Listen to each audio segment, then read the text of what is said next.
Praise lord. దేవునికి స్తోత్రం. వాక్యానికి వెళ్దాం. Proverbs chapter 18 verses 21. Proverbs chapter 18 verses 21. The tongue can speak words that brings life or death. Those who love to talk much be ready to accept what it brings. అర్థమైందా? ఈ వాక్యం ముఖ్యంగా దేని గురించి అంటే నాలుక గురించి.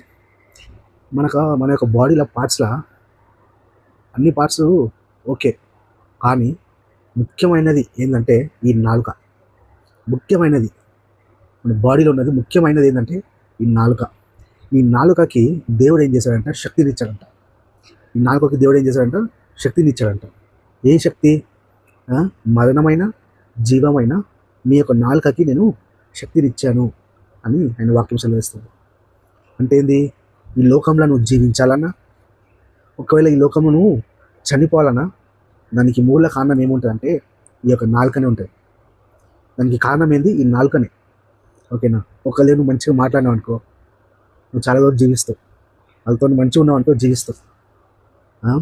అదే వాళ్ళతో నువ్వు పగని పెంచుకున్నావు అనుకో, విరోధంగా వాళ్ళు చేసేదానికి విరోధంగా నువ్వు మాట్లాడి వాళ్ళ దగ్గర నుంచి నువ్వు పగ పెంచుకున్నావు అనుకోండి, ఏమవుతుంది నీకు?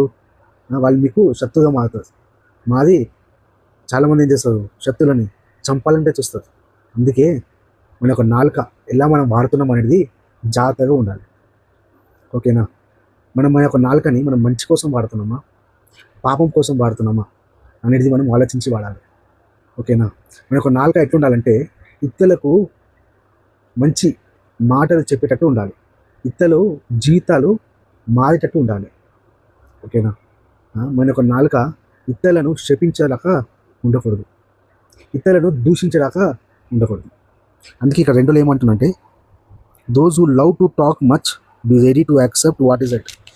నువ్వు మాట్లాడడానికి నువ్వు రెడీగా ఉన్నావు అనుకో, మాట్లాడడానికి రెడీగా ఉంటే అది నువ్వేం చేయాలంట?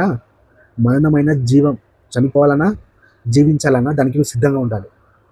నువ్వు మాట్లాడు ఏం మాట్లాడినా కానీ నేను చనిపోయడానికి రెడీ, జీవించడానికైనా రెడీ. అలాగా ఆయన వాక్యం అనేది చెప్తుంది ఇక్కడ. అయితే మన యొక్క నాలుక మనం ఎట్లా వాడుతున్నాం? ఇతరులకు మంచి చెప్పేటట్టు మనం వాడుతున్నామా, ఇతరులను మనము దూషించడానికి మనం వాడుతున్నామా అనేది జాగ్రత్తగా ఆలోచించాలి.